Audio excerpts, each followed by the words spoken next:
BRS పై కవిత చేసిన ఆరోపణలకు అవినీతి జరిగిందంటూ చేసిన వ్యాఖ్యలపై బీఆర్ఎస్ సమాధానం చెప్పాలి అంటున్నారు కాంగ్రెస్ నేత ప్రభుత్వ విప్ ఆది శ్రీనివాస్. సిరిసిల్ల సిద్దిపేట కలెక్టరేట్ లో జరిగిన అవినీతి గురించి కవిత చెప్పారు అంటున్నారు.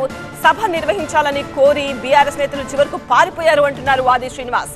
చేసిన తప్పులు బయటపడతాయనే బీఆర్ఎస్ సభ్యులు అసెంబ్లీకి రావడం లేదన్నారు. సభకు రాని సభ్యులు సభాహకుల గురించి ఎలా మాట్లాడతారని ప్రశ్నించారు. ఈరోజు అవినీతి అక్రమాలపైన మాట్లాడినటువంటి మాటలకు ఏం సమానం చెప్తారో బీఆర్ఎస్ పార్టీ నాయకులు చెప్పాల్సిన బాధ్యత ఉందంటున్నాం. కవిత మాటల్లో సిరిసిల్ల సిద్దిపేట కలెక్టర్లో జరిగిన అవినీతి గురించి మాట్లాడింది.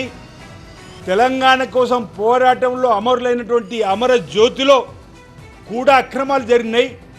అంబేద్కర్ గారి విగ్రహం కానీ సచివాలయం కానీ ఈ విధంగా మేము మొదటి నుంచి చెప్తున్నది ఈరోజు వాస్తవం చెప్పిన ప్రభుత్వంలో భాగస్వామి కుటుంబంలో భాగస్వామి అయినటువంటి కవిత చెప్పిన మాటలకి ఈరోజు సమానం చెప్పేటువంటి బాధ్యత బీఆర్ఎస్ పార్టీ నాయకత్వం పైన ఉందా లేదా తెలంగాణ సమాజం కోరుతున్న వేళ సమాజం చెప్పండి అంటున్నాం.